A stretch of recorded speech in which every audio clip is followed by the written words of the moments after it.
Nous sommes aujourd'hui le mercredi 9 mai et nous nous retrouvons aujourd'hui pour agiter un peu spécial puisque ce matin, les élèves sont arrivés dans les couleurs du lycée et on trouve une exposition qui est en ce moment en cours d'installation. On se demande ce que c'est, à quoi ça sert, pourquoi est-ce là. Et nous avons aujourd'hui 3 invités qui vont justement nous parler de cette exposition-ci qui sera visible jusqu'au 17 mai et qui s'inaugure ce soir. Donc le thème ce serait Terre, mes origines, mon patrimoine, mon pays. Et nous allons tout d'abord demander à ces 3 invités de se présenter. Alors bonjour, je m'appelle Céline Bibloc, je suis EMFE au lycée français à Mahadi. J'ai une classe à mi-temps et un mi-temps de formation des enseignants. Bonjour, Isabelle Michel, je suis conseillère pédagogique sur la zone Mashrek-Maghreb et donc je m'occupe de la formation et des animations dans les écoles françaises, notamment du Caire. Et c'est lors de cette mission que je viens installer l'exposition avec mes collègues. Bonjour, je suis Nicolas Stéphanie, j'enseigne au lycée français à Mahadi en maternelle et je suis déchargée une journée par semaine pour aider Céline en formation. Bonjour à toutes, donc parlez-nous un peu de cette exposition. Qu'est-ce que c'est? Qu'est-ce qu'il a fait? Alors l'exposition en fait c'est l'aboutissement d'un projet qui s'est tenu sur toute l'année, qui est présenté en début d'année scolaire aux enseignants des écoles élémentaires et maternelles. Il s'agit en fait autour d'un thème que nous avons choisi. Cette année, l'Égypte, la terre, le patrimoine, le pays, et qui se décline en 2 versions, c'est-à-dire qu'il y a une partie art visuel, c'est ce que vous avez rencontré ce matin dans les couloirs. Donc ce sont les productions des élèves qui sont mis en valeur en fait. Ils ont travaillé toute l'année sur ce projet. Et un deuxième volet qui est le concours d'écriture. Les élèves avec les enseignants, avec des sujets bien précis, ont produit des écrits, des albums, des poésies, etc. Et sur ce même thème. Donc généralement sur ce thème ils ont pris donc, des monuments égyptiens et les ont reproduits. Enfin, sur quoi se sont-ils basés? Pas forcément des monuments, ça peut être des monuments, mais ça peut être aussi tout ce qui fait la culture égyptienne. Par exemple, nous avons demandé aux enseignants qui participent de customiser des cagettes, les cagettes afriques qu'on rencontre, voilà. Donc certains ont reproduit par exemple une table de Ramadan. Donc c'est vraiment la culture au sens large. Et sinon, donc, ce sont des élèves entre quelle tranche d'âge? Alors ce sont des élèves de maternelle, donc petite section, moyenne section, grande section, jusqu'au CM2 à l'école élémentaire. Oh, c'est très beau en tout cas. Parlez-nous un peu de l'atelier d'écriture. De quoi est-il question? Donc il y a plusieurs thèmes en fait et les enseignants et les élèves choisissent un thème et donc répondent au projet. Donc le premier thème c'était les écrits poétiques, voilà, donc écrire une poésie, écrire un abécédaire, revisiter. Le deuxième thème c'est les écrits pratiques, donc des livres de recettes aussi, donc des recettes égyptiennes revisitées ou des devinettes pour essayer de trouver des monuments égyptiens ou des jeux. Les écrits fictifs, donc des carnets de voyage ou des lettres. Le quatrième thème c'est des écrits médiatiques, donc écriture de slogans publicitaires ou de journaux. Et le cinquième thème, c'est les écrits d'autrefois, plus sur l'Égypte antique. Et puis donc parler des différents lieux, etc., des ancêtres, des aïeuls, etc. Voilà. Et donc tous ces écrits basés spécialement sur l'Égypte, sur les origines. Voilà, sur la culture. Sur les thèmes. Et après, c'est un concours et il va y avoir une remise de prix, un premier prix, un deuxième prix et un troisième prix. Et qui seront les jurys de cette exposition? Alors les jurés Voilà, c'est 3. Voilà.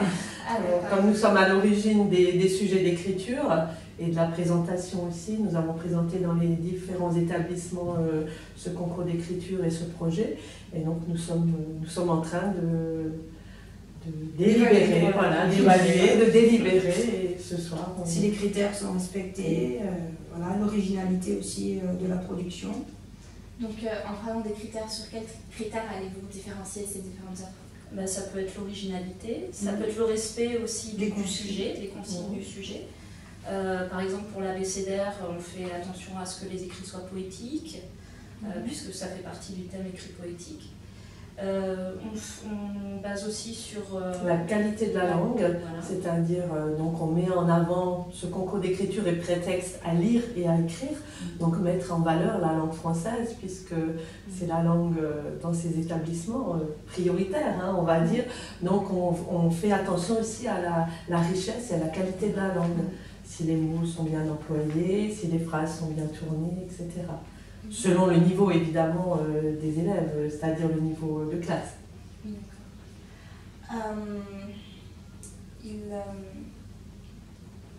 Avez-vous, je sais pas, spécialement quelque chose à... En fait, avez-vous trouvé que les élèves étaient emballés par cette exposition? Comment les avez-vous trouvés? En général, ils sont très impliqués. Quand ils savent qu'ils participent à l'exposition, qu'ils participent au concours d'écriture, ils sont très impliqués et ils ont à cœur de faire des productions qui leur plaisent déjà et qui pourraient plaire à un plus grand nombre.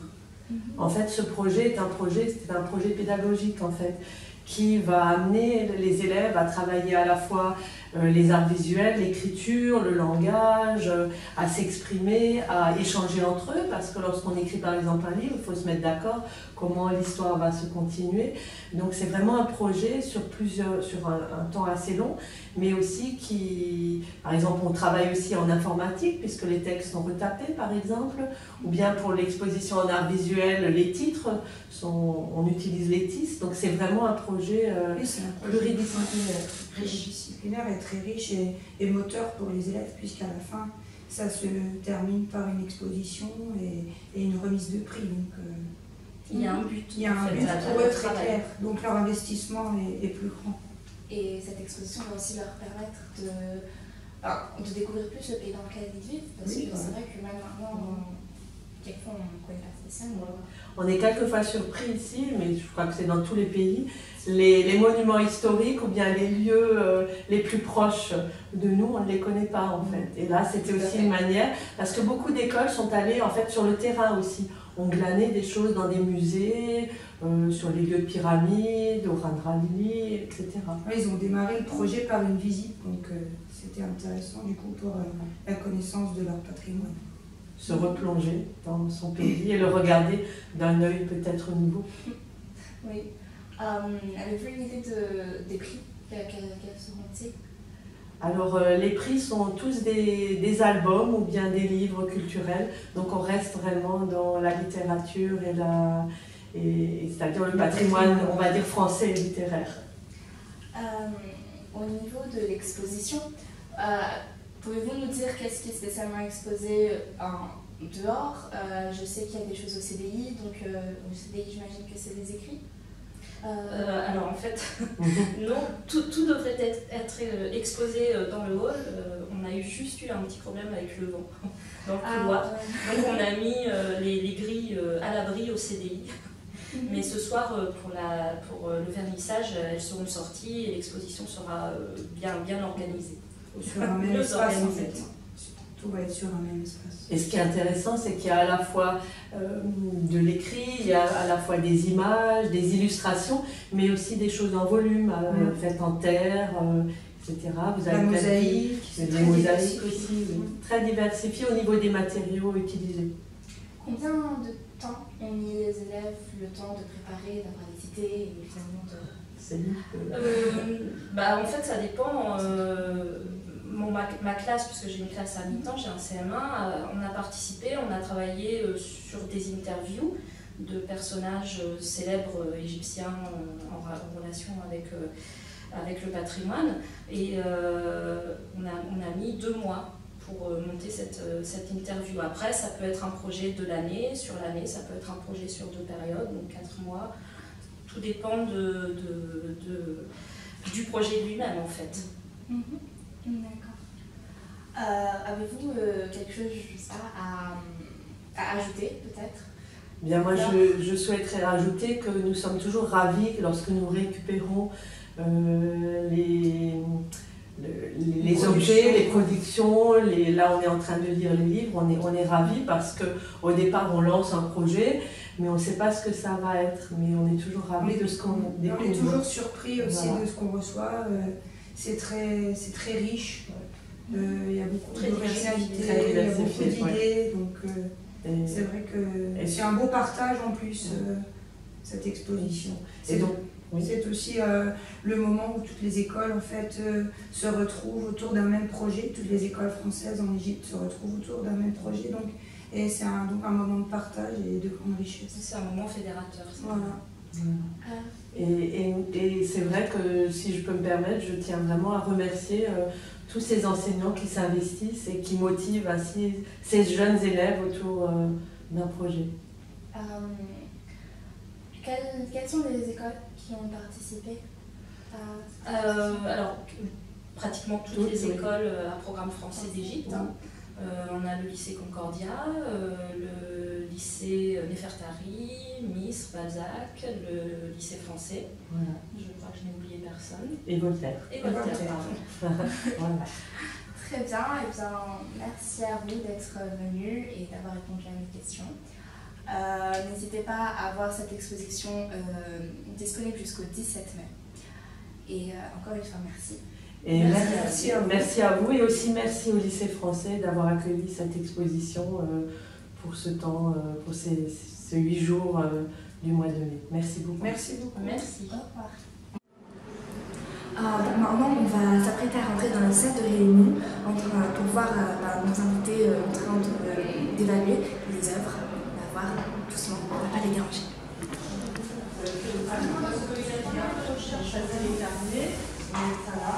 Voilà. On va prendre sur l'Égypte. Écrit par M. Pyramide et édité par Pharaon Boss. Ça, c'est pas mal. Voilà. Alors, je suis une grande ville, je suis la capitale de l'Égypte. Qui suis-je? Moi, ce que j'aime dans ce livre de devinettes, c'est qu'il y a le cache. C'était proposé dans les indications, dans les suggestions de présentation. Du coup, on est obligé de réfléchir à la... Je suis un homme, je vivais en Égypte, j'ai construit des pyramides. Qui suis-je? Et l'indice? Le pharaon. Ouais, c'est un beau travail. C'est complet parce qu'il y a le texte. C'est très original. joli. C'est super. Et tu as vu, ils ont réécrit les mots en hiéroglyphes. Très bien, c'est très complet. Je suis un plat égyptien, je suis composé de pâtes de riz et de la sauce tomate qui suit. Je filme en train de... Je mange des poissons, des garçons et des filles. C'est pas beau que je me suis. Et puis ces textes d'enfants, tu vois, je suis de couleur jaune. Mais c'est eux qui ont écrit. Ouais. Le désert. Non, celui-là. Très très bien. Alors là, c'est du vrai sable. C'est du vrai sable. Oui, c'est qui ça? Et c'est en 3D, t'as vu, regarde. En 3D, t'as vu, non, Maïra? Ouais. Il y a des gens que tu as virement. Devine, alors celui-là, les diablotins, devine qui je suis. Voilà, c'est CP4. CP4. Oui, exact. En fait, il faut trouver, c'est ce qu'on avait proposé aussi dans les indices, j'avais montré des livres. Voilà.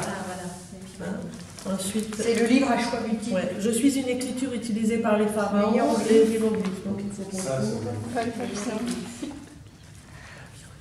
tu vois, ça, c'est pas.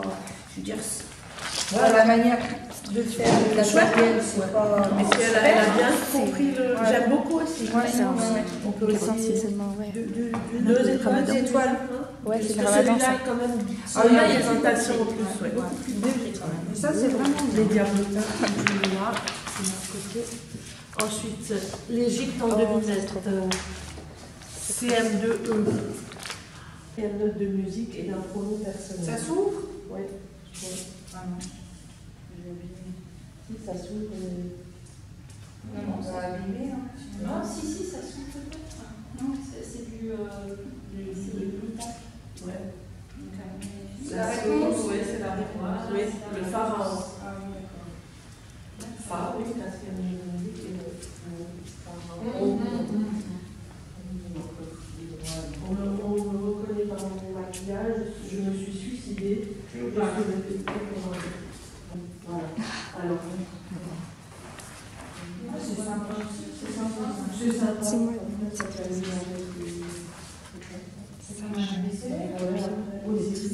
Ah, c'est des noms. Os, Zip, Zip. C'est chouette, c'est pas mal. Mickey. C'est eux qui ont dessiné ça. Charole avec des images. Tu aurais fait Nil. Barbier. Isaac. Coiffeur, du coup. Oui, il va faire la barbe. Ah, c'est génial ça. C'est rigolo. C'est super beau comment c'est Ah bon, ouais. parfum. Le temps. Buffet. Téti et Téti. Ah ouais, là, ils écrasent les ailes avec les pieds. Voilà une des expositions de toute l'exposition. Ça représente la main de Fatima, qui est un symbole de chance et qui est exclusivement fait de bouchons recyclés. Et puis on peut voir d'autres expositions par là. Venez avec moi.